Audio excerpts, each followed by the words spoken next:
हंगामा 24 आपकी आवाज। नमस्कार, हंगामा 24 में आपका स्वागत है। मैं राजीव मिश्रा।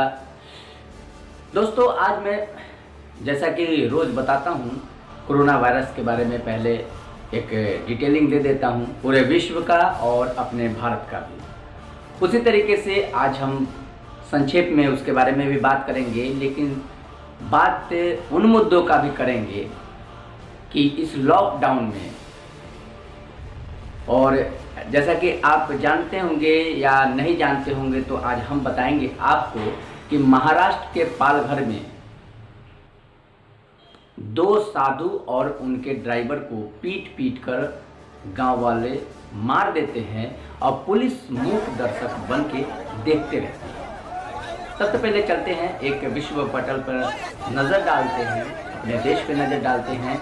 कोरोना वायरस के कितने संक्रमित मरीज हुए और कितने लोगों की मौत हुई, कहाँ पे जो ढील दी गई है थोड़ी सी, उसमें क्या लापरवाहियाँ हुई, उन तमाम मुद्दों को थोड़ा संक्षेप में हम आपसे बात करेंगे।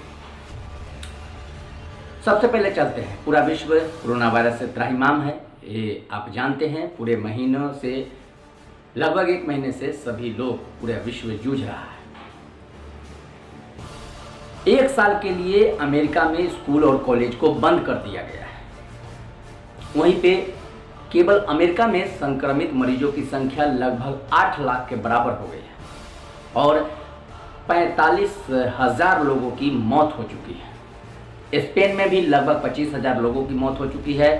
इटली में भी लगभग संख्या इसकी 32,000 मौतें हो चुकी है। इंग्लैंड में 28,000 मौतें हो चुकी है और हमारा पूरा विश्व अभी लगभग 37 लाख लोग इससे संक्रमित हो चुके हैं। हमारा देश भी अछूता नहीं है, जैसा कि आप जानते हैं, मैं रोज़ बताता हूँ। हमारे देश में भी 17,000 के पार हो चुका है संक्रमित मरीजों की संख्या। वहीं पे लगभग 617 लोगों की जान भी चली गई है। 20 तारीख के प्रधानमंत्री के संबोधन के बाद थोड़ी सी ढील दी गई कई क्षेत्रों में, जो मुझे लगता है कि ये अच्छी बात नहीं है। जो नज़ारा देखने को मिलता है, कल दिल्ली के सब्जी मंडी, आज़ाद सब्जी मंडी में इस तरीके की भीड़ थी कि शायद अगर ढील दी गई, और दिल्ली की सब्जी मंडी ही नहीं बल्कि जहाँ जहाँ भी ढील दी गई है, लापरवाहियाँ तो पहले से भी चल रही हैं, और जहाँ जहाँ भी ढील दी गई है वो हमारे देश में संक्रमित मरीजों की संख्या और बढ़ा देगी। सरकार को इसको गंभीरता से लेना चाहिए, और मेरे हिसाब से जो मैं नज़ारा देख रहा हूँ उसके हिसाब से अभी 3 मई तक कोई ढील नहीं देनी चाहिए थी। आर्थिक संकट आएगी, लेकिन जीवन बचाना भी ये पहले जिम्मेदारी है सरकार की, हम सब की। एक दूसरे की जान बचे तो फिर जान रहेगी तो बात होगी किसी भी काम की और किसी भी व्यवसाय की। ये तो था कोरोना वायरस से संबंधित कुछ बातें, लेकिन दोस्तों मैं अब बता देना चाहता हूँ जिस मुद्दा के लिए मैं आज विशेष करके बोलना चाह रहा था, कि हमारे देश में जब लॉकडाउन चल रहा हो, पुलिस की गश्ती, पुलिस की सख्ती कुछ ज़्यादा ही तेज है। इसी बीच से 2 निर्दोष साधुओं को और उनके ड्राइवर को पीट कर मार दिया जाता है और पुलिस हमारी मूक दर्शक बनी रहती है। महाराष्ट्र सरकार से जब सवाल किया जाता है तो महाराष्ट्र सरकार कहती है कि हम इस पर कार्रवाई कर रहे हैं। क्या उस पुलिस के, कई वीडियो में तो ऐसा लग रहा है कि पुलिस ही भीड़ को सुपुर्द कर देती है इन साधुओं को। गांव वाले चोर चोर के हल्ला करते हैं और किडनी चोर के नाम पर इन साधुओं की इतनी पिटाई होती है, इतनी बेरहमी से पिटाई होती है, और ये पिटाई पुलिस के सामने होती है, पुलिस देख रही होती है, पुलिस कुछ नहीं कर पाती। क्या यही सुरक्षा होगा? और उन साधुओं को बेरहमी से मार के मौत के घाट उतार दिया जाता है। क्या हमारा देश इस तरीके से सुरक्षित रहेगा? जहां एक तरफ पूरा विश्व कोरोना वायरस से लड़ रहा है, पूरा देश हमारा कोरोना वायरस से लड़ रहा है, बच्चा बच्चा सभी लोग कोरोना वायरस से दहशत में है, उसी बीच ऐसी हृदय विदारक घटना भी आपके सामने आती है, और वो भी पुलिस के सामने, जो कि अभी चप्पे चप्पे पर पुलिस है, उनके सामने में दो साधुओं को और उनके ड्राइवर को मार दिया जाता है।